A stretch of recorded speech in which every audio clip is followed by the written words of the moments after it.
اختيار اللاعبين بامكانياتهم. يعني شفت ان هو بيلاعب مشير باك يمين، حماد يونس ومعاه ربيع ياسين، طبعا ده قصور في خط الدفاع.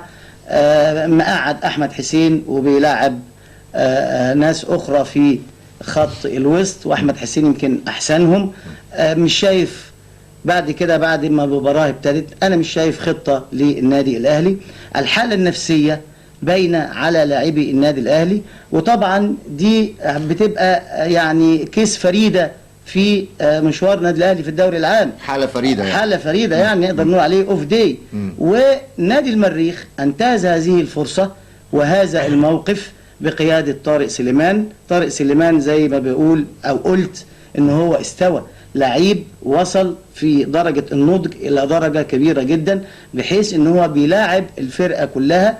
الولاد كلهم كان فيهم شيء من الحماس، استغلوا الحالة النفسية وقصور التشكيل في فريق النادي الأهلي وأحرزوا هدف مبكر، ثم الهدف الثاني، فدي ادتهم دفعة كبيرة جدا. حتى التغيير في النادي الأهلي يعني ما أضافش الجديد، والحقيقة برضو في عناصر جديدة في نادي المريخ أدت أداء كويس، وعلى رأسهم الجول المنصوري.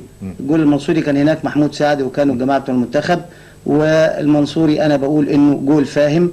وبرضو بتسفر هذه المباريات عن ظهور وجوه جديدة. وطبعا الجول الثالث هنتكلم بقى المستشار عوض الصاعدي يتكلم على الوقت الضايع والعشر دقائق اللي لعبهم ممدوح ضرار. لا هو الجول، لا هو يمكن حسب يمكن حسين قبل السيد في الزمالك يا فندم زي حسين السيد في الزمالك ايوه لعب دور حاسم في النتائج. طبعا بالظبط. حسين السيد هو اللي انقذ الزمالك قدام بصراحه